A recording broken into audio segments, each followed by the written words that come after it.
I'm asking you a question about scikit-learn's LeaveOneOut cross-validation, a technique used to evaluate machine learning models. We'll use a dataset with 100 samples. Let's see how well you understand it.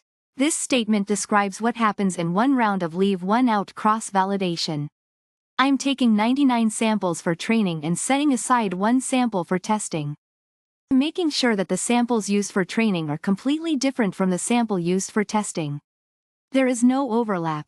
Because I have 100 samples, LeaveOneOut will run 100 times, each time using a different sample as the test set. This is false. I use a systematic approach, not random selection. Each sample gets its turn as the test set in a specific order. The core of the problem is understanding how LeaveOneOut works with 100 data points. It's a fundamental concept in machine learning. We have 100 samples in our dataset. This is the total number of data points I'm working with. We're using a technique called LeaveOneOut cross-validation. Imagine you have 100 data points. This method is like this. I'll take one sample out, use the other 99 to train a model, and then test that model on the one held out sample. I'll repeat that, one sample at a time, for all 100 samples. That's a total of 100 rounds of training and testing. Pretty cool, right? I'm working with a dataset that has exactly 100 samples. Each one is a piece of information that I use to learn the patterns and then build a model. To help visualize the data, I can think of each of the 100 samples as a unique circle. Each circle has its own specific data. Think of them as unique individuals in a group. It is a way to keep everything organized and distinct. This helps to visualize the way each individual sample is processed during cross-validation. This question is about LeaveOneOut cross-validation in Sklearn. I'll explain how it works with 100 data points. We're checking your understanding of how the training and testing data is split in each round. This statement is false. LeaveOneOut doesn't randomly pick samples. Instead, I systematically use each sample exactly once as a test set. Think of it like this. I go through the data one sample at a time, leaving each out in turn, in a specific order. No randomness involved. This is true, because LeaveOneOut uses each sample as a test set one at a time. It'll run 100 times. Once for each of the 100 samples. We have 100 data points in total to build and test our machine learning model. In each round, except for one sample used for testing, all others are used for training my model. It means 99 samples are used to train the model. The entire process runs 100 times. Each time, a different sample is held out for testing. That's correct. With 100 samples, one is held out for testing, leaving 99 for training in each iteration. Absolutely. In every round, the testing sample is completely separate from the training samples. They never mix. I'm looking at a situation where we're using LeaveOneOut cross-validation, a method in machine learning, on a dataset containing 100 samples. We'll see how this technique divides the data into training and testing sets. It's a crucial concept for evaluating machine learning model performance. Let's dive in. We have a dataset, the star of our show, with 100 individual samples, each representing a data point, like a patient's medical record or a customer's purchasing history. This is what we'll use to train and evaluate our machine learning model. The core question is to understand what happens when we use LeaveOneOut cross-validation. LU is a specific way to test a machine learning model. I'm evaluating 4 statements about how LU splits the data into training and testing sets for a single round of evaluation.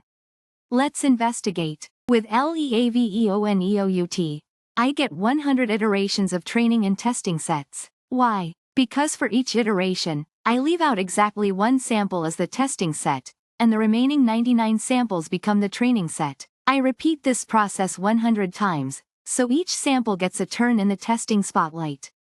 Here's how the data is partitioned in each iteration. The training set uses 99 samples, and the testing set contains just one. It's a simple yet powerful way to assess the model's ability to generalize to unseen data. In each iteration, the training and testing sets are completely separate. There is no overlap. This ensures a fair evaluation, preventing information leakage from the test set to the training set. Here's a crucial point. LeaveOneout doesn't randomly select samples. It's deterministic. It systematically uses each sample as the test set, one after the other. There's no randomness involved in the process. I'm using the LeaveOneOut cross-validation technique, a type of model evaluation where I take a dataset of 100 samples and evaluate the model's performance systematically. I'll use each sample individually as a test set, and the remaining 99 samples will form the training set for that iteration. It's like having 100 mini-experiments all based on the same model. This statement is absolutely true. Because I'm using LeaveOneOut, I'm guaranteed to have 99 samples in my training set and just one sample in my testing set for each iteration. This is also correct. LeaveOneOut explicitly ensures that there is absolutely no overlap between the training and testing data in each iteration. I am strictly separating them. There is zero mixing of data, my friend. You got it. Since I have 100 samples, and LeaveOneOut uses each sample as a test sample exactly once, I will have a total of 100 iterations. It's one iteration per sample. This statement is false. LeaveOneOut is not random, it's completely deterministic. It takes each sample, sequentially, as the test set one at a time. No randomness involved. I'm asking you this question to test your understanding of the LeaveOneOut cross-validation technique. We'll explore how it divides data into training and testing sets in each step. This statement is true. LeaveOneOut, as its name suggests, uses all but one sample for training. With 100 samples, 99 are used for training, and one is held out for testing in each iteration. This is also true. Because I explicitly set aside one sample for testing, there's absolutely no overlap between what my model trains on and what it tests on. This is true. Since I have 100 samples, and each sample gets its turn as the testing set, this process will repeat 100 times. Think of it as going through each sample one by one. This statement is false. LeaveOneOut is not random. I systematically pick each sample, one after the other, to be the testing set. There is no element of chance. The core idea here is that we have 100 data points and we'll use LeaveOneOut cross-validation to evaluate a machine learning model's performance. This is a very specific way of splitting the data. In each iteration, I use 99 samples for training the machine learning model. This is almost the entire dataset. And the remaining single sample? I'm using that to test the model's performance. This allows for a very thorough evaluation, one sample at a time. This phrase sets the stage. We're using a technique called LeaveOneOut cross-validation to check how well a machine learning model works. We'll have 100 samples of data to work with. It's like testing a recipe 100 times, changing one ingredient each time. I'm presenting a multiple-choice question about how LeaveOneOut cross-validation works when I use it. This is the core of the quiz. We're using scikit-learn, a popular Python library, to test a model. We want to find the true statements about how this technique splits the data. LeaveOneOut is a type of cross-validation. This statement is correct. In each round of testing, LeaveOneOut uses 99 samples to train and only one sample to test. That's what the name suggests, right? One sample out. This is also correct. Because the training set uses 99 samples and the test set uses only one sample, there is no overlap between them. This is correct. With 100 samples, we will have 100 iterations, one for each sample. This is incorrect. LeaveOneOut uses each sample as a test sample sequentially, not randomly.